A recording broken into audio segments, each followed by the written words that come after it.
as telhas, um enxame de abelhas parou para descansar.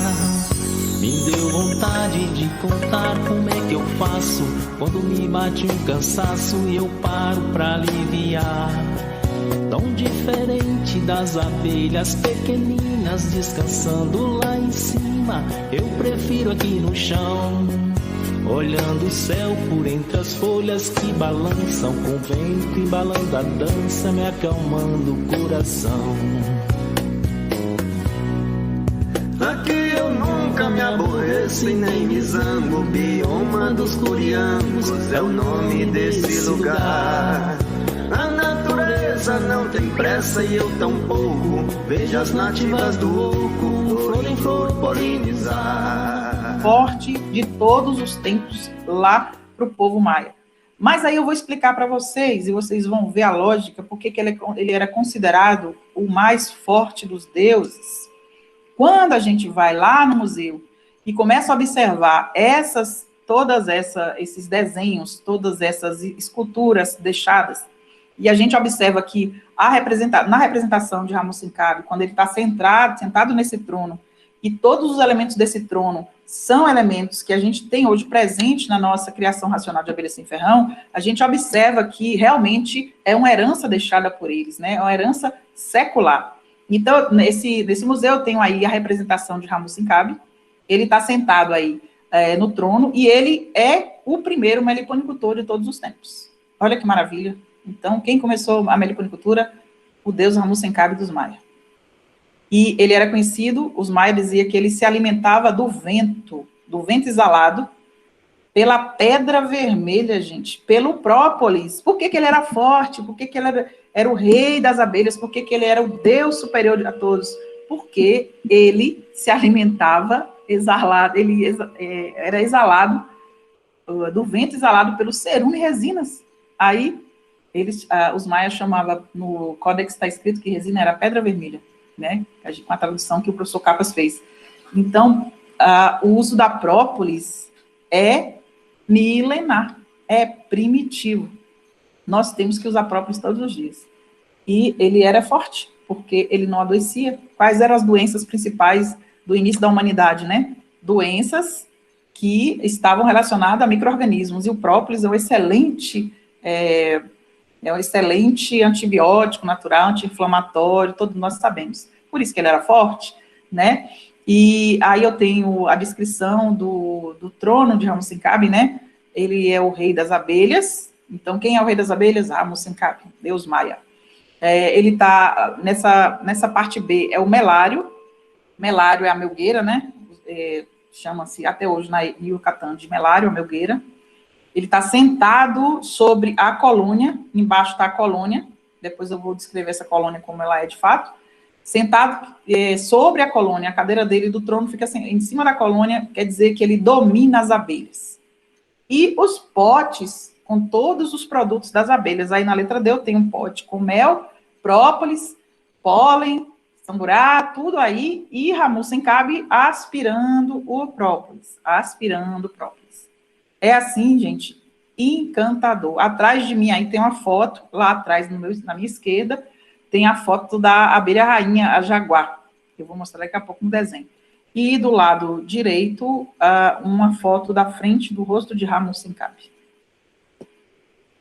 Então, aquela caixa racional que vocês viram aí embaixo do trono de Ramussim Cabe é a colmeia maia, né? Que está descrito lá no Códex. Então, aí, descrevendo tudo aí, né? Eu tenho aí o ninho e o telhado, então precisava de um telhado, sim, desde aquele tempo, tem que botar um telhado em cima da caixa, porque para não tomar chuva e etc e tal, proteger as abelhas. Tenho aí a representação de 2, a colmeia maia, o melário debaixo do ninho. Mas por que que a colmeia maia, a melgueira era embaixo do ninho e não em cima do ninho? Quem sabe me dizer? Alguém arrisca dizer para mim? Todo mundo em silêncio? Ninguém fala nada. Olha, Repete a pergunta que eu levantei para pegar um cafezinho e cheguei na hora que você estava fazendo... Então, por que a colmeia descrita no Códex dos Maia, o melário, né, a melgueira, é embaixo do ninho? Por que será? Quem sabe me dizer? O Capas falou, mas eu não gravei, não. Será, Gera? Reserva de mel deles?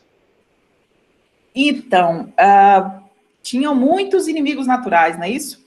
Então, eles sabiam exatamente que deixando a melgueira, deixando o mel embaixo, a melgueira, né, o melário embaixo, e o ninho em cima, os inimigos naturais não iam atacar o ninho, ia levar o mel. Porque, gente, historicamente, aí todo mundo agora vai se lembrar de um oco de uma árvore, né? Historicamente, biologicamente falando, na verdade, a gente observa que a reserva de mel fica sempre de um lado.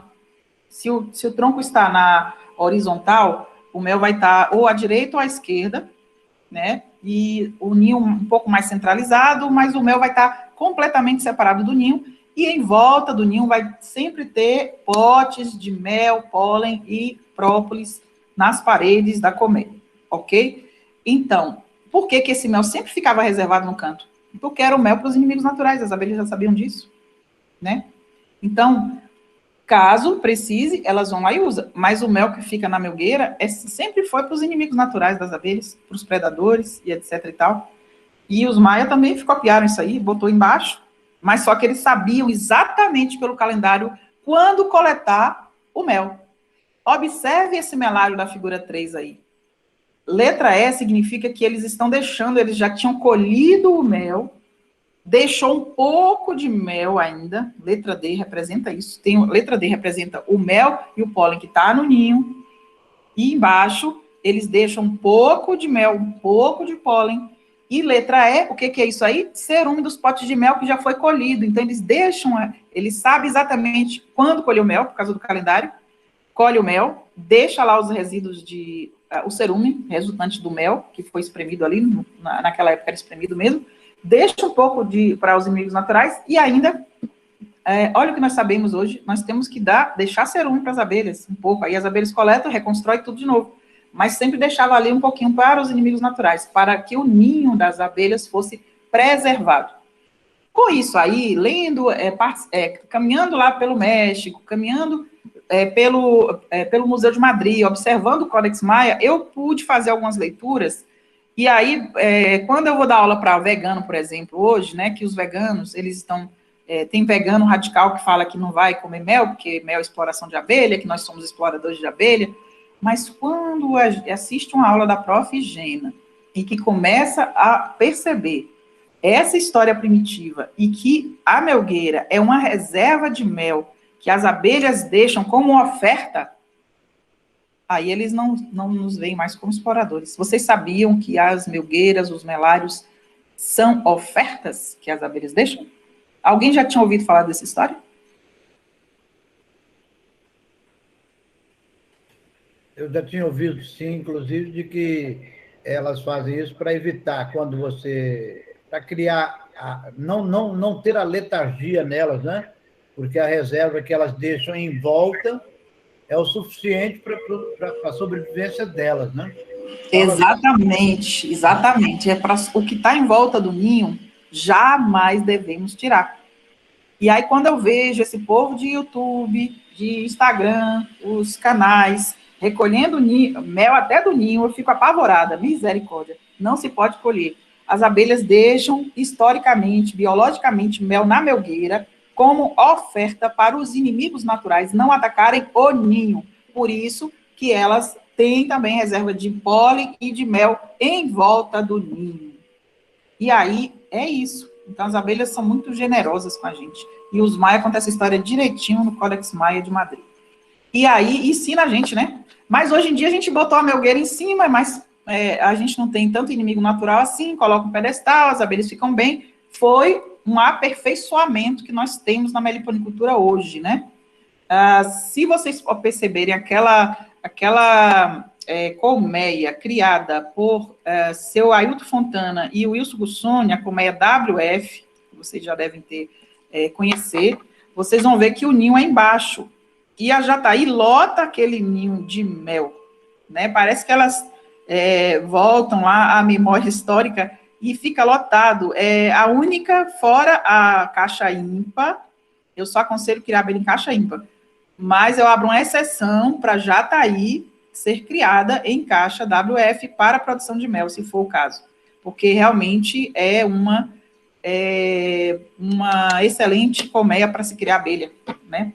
Então, e 4 aí significa Balancabe, que é a rainha jaguar, né? Com as orelhas do jaguar, e é a poderosa que enxerga no escuro, né? Bom, aí eu conversando com alguns descendentes dos Maia, no topo da pirâmide essa pirâmide é Chichen Itza, né, Diana, seus slides estão presos ainda no novo Maia e as abelhas estão em ferrão. Está só no Codex. Ainda tá? Vocês já viram esse de Balancabe? Ramusincabe? Não, esse ainda não. Nossa, eu já contei toda essa história desse slide. Já falou sobre isso tudo aí, mas não chegou a passar. Então, gente, que vergonha, que vexame. Não tem problema não, já. Fica à vontade. Mas deu para entender perfeitamente. Sim, mas aí vocês... Ai, gente, que coisa. Pelo que eu contei, a história que eu estava falando, vocês estão vendo aí no Codex a foto de Ramusincabe no trono dele, aspirando o própolis, né? Aí eu estou lá no Museu de Madrid, no Museu de Madrid, não, eu estou no museu que tem no topo da pirâmide de Teotihuacan, que é uma outra pirâmide que também tem origem a Maia, depois dos Maia, os Azteca que construíram essa pirâmide, mas tem toda uma história também com as abelhas lá, que fica no estado de Morelos, no México. E aí depois eu vou contar essa historinha lá, depois quando eu voltar lá, que eu passar disso aí. Tá bom? Então, eu tenho lá a abelha jaguar à esquerda e Ramusincabe na direita, na minha direita. Bom, passou o slide, criação de abelhas para os Maia. Agora sim, né? Isso, criação das abelhas pelos maias. Já contei toda essa história também desse slide. Mas aí, olha... O próximo slide, pelo visto, é o PNM. É o próximo slide que estaria para ser apresentado, é o PNM e você lá, ó. Se eu não me engano, é ele. É ele. Então, isso aí vocês também, eu já contei a história. E agora eu vou contar esse aqui, que eu estava conversando com um descendente asteca, contando toda a história que eles herdaram dos Maia também, e contando a história para a gente aí no topo, no pé dessa pirâmide. Foram 10 dias que eu fui lá eu fui para a Cidade do México, da Cidade do México eu fui para Morelos, de Morelos eu fui para um outro local lá que tem a universidade, que estuda toda a história da agricultura, os Maia, a história do milho, tudo mais. E nesse estado de Morelos é que fica essas pirâmides astecas, né? Que é a pirâmide Teotihuacan, a pirâmide do Sol e a pirâmide da Lua, com muita história maia, asteca, e também com toda a questão das abelhas envolvida também nos calendários deles. Então, gente, vale a pena a gente conhecer. E depois de lá eu fui para Cancún, né? De Morelos eu fui para Cancún, que é outro estado do México, que fica já no Caribe mexicano, e de lá eu fui para Tulum, que tem também muito criador de abelhas sem ferrão lá, e de Tulum eu fui para Yucatán. Yucatán é um outro estado também, que existe lá a pirâmide mais importante para a história da meliponicultura, que é a Chichen Itza, que é essa pirâmide aqui, que vale a pena a gente visitar. A gente tem como subir em todas elas, tem umas fotos minhas em cima das pirâmides, mas eu não coloquei nessa apresentação. Não apareceu ainda não? Ah, Jesus. Agora aí. Desculpa aí, gente, viu? Então, essa aí que é a pirâmide Chichen Itza. E aí, ela é uma das mais importantes da história dos Maia, e que relata, tem um museu também ao lado que relata muita história das nossas abelhas sem ferrão e toda a sua criação. Mas o Códex Maia, com toda a história desenhada, está no Museu de Madrid. E lá em Yucatán, nós temos ainda pessoas que trabalham com a meliponicultura ainda com essa característica primitiva, né? Ainda criando abelha nos potes de barro, criando abelha ainda nos tocos de árvores recortadas, mas tem muita gente já com criação racional, com caixas, modelo IMPA, inclusive, que foi levada para lá pelo professor Jorge Veturieri, por alguns pesquisadores da Embrapa, o próprio professor Paulo Nogueira Neto também passou lá e deixando os modelos de caixa PNN lá com eles, mas a maioria ainda cria de forma bem tradicional. E aí, comparando com nossa meliponicultura atual, né, que a gente cria em caixa ímpar, decora, fica tudo bonitinho, tem esse jardim de uma amiga minha lá de Bento Gonçalves, que é o jardim mais bonito que eu conheço, com abelha sem ferrão. Mas o que a gente pode observar com toda essa história da meliponicultura primitiva, né? Que nós herdamos a meliponicultura, é uma atividade ancestral, e a gente sempre tem que estar relembrando, todas as vezes que a gente vai fazer qualquer atividade, a gente tem que relembrar que é uma atividade ancestral, que é uma atividade antiga, que não é nova, e esses inventores de coisas da meliponicultura, eu fico apavorada, eles não conhecem nem sequer a história da meliponicultura. Então, os inventores de coisas que não são necessárias às vezes, deveriam se voltar mais para a origem primitiva e desenvolver a atividade respeitando a biologia das abelhas, respeitando o local onde as abelhas nasceram, respeitando a área geográfica de ocorrência dessa abelha, etc. e tal. É assim que eu penso, né? E aí eu paro nesse slide aí, nas ruínas de uma outra pirâmide lá de Mérida, que também é uma região maia. Eu convido vocês para vocês entrarem no grupo da viagem que eu estou organizando junto com na verdade, a agência de viagem é que está organizando. Eu vou ser apenas a guia turística dessa viagem. É uma viagem que a gente abriu vou voltar lá vou parar aqui, compartilhamento, vou voltar lá para a tela. Então, essa viagem vai ser uma viagem com pessoas que já tomaram as 2 doses da vacina, qualquer vacina, mas tem que ter tomado as 2 doses, ou aquela vacina da dose única.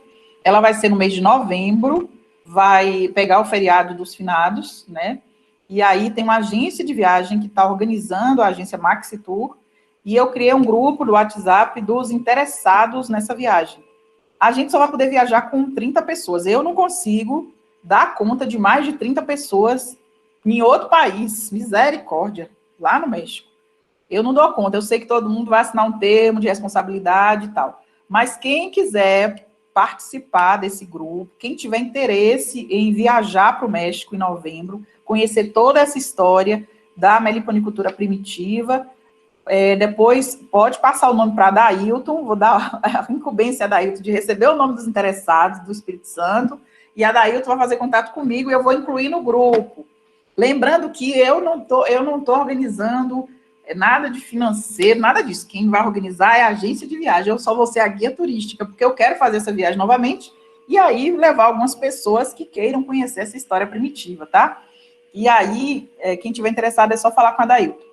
Gente, então, eu contei a história aí do primeiro capítulo e agora eu quero compartilhar com vocês. Você não combinou isso comigo não, né, Gena? Estou combinando agora. Você não combinou isso não. Estou combinando agora. Acabou de combinar, né, Gena? Exatamente. Acabou de combinar. Acabei de combinar, então pronto. Ele vai estar na incumbência de pegar o nome. Olha, e o pior é o seguinte, não vamos fazer uma viagem com mais... A agência de viagem não faz com mais de 30 pessoas, tem que ser 30. Já temos 20 no grupo. Então, e tem muita gente querendo, e eu sei que vai dar até problema, porque não tem como viajar com muito mais gente, que é uma viagem com muita responsabilidade, né? Eu só vou porque eu conheço a região. Eu vou tentar que o professor Capas também vá com a gente, só que ele está meio debilitado de saúde, eu não sei se ele vai poder ir no mês de novembro. Mas eu tinha combinado com ele dele ir também com a gente nessa viagem. Eu vou até conversar com ele essa semana para ver se ele vai mesmo poder, já definir a data, para ver se ele vai poder ir com a gente mesmo em novembro. Porque ele também já tomou as 2 vacinas, né, as 2 doses. Mas vamos ver aí, a gente vai vendo. Eu espero que essa tal dessa Delta aí não avance, não vá tomar conta do mundo de novo. E aí a gente vai ver. Bom, gente, então aí a Adailton está responsável aí para o Espírito Santo para dar o nome para quem quiser. Pronto, mais uma na vida dele. Não bota a mão na cabeça, não. Vamos lá. Gente, então, a gente pode agora, eu vou mostrar para vocês agora os capítulos do meu livro em si, para vocês observarem o que a gente conta nesse livro, né? São capítulos que são baseados na meliponicultura bem básica mesmo, porque nós precisamos ensinar as pessoas que estão chegando para a criação de abelhas esses princípios básicos biológicos da criação de abelha, respeitando as abelhas, respeitando a biologia das abelhas, seu local de origem, né? E porque a gente vê cada dia mais as pessoas entrando, ensinando coisas erradas, ensinando manejo errado, e como eu trabalho com manejo durante muitos anos já, aí eu resolvi fazer esse livro bem básico. Deixa eu ver se eu consigo compartilhar aqui novamente, tá? Agora vai ser o livro mesmo. Observando aquele vão por entre as telhas, um enxame de abelhas parou para descansar. Me deu vontade de contar como é que eu faço quando me bate um cansaço e eu paro pra aliviar. Tão diferente das abelhas pequeninas descansando lá em cima, eu prefiro aqui no chão.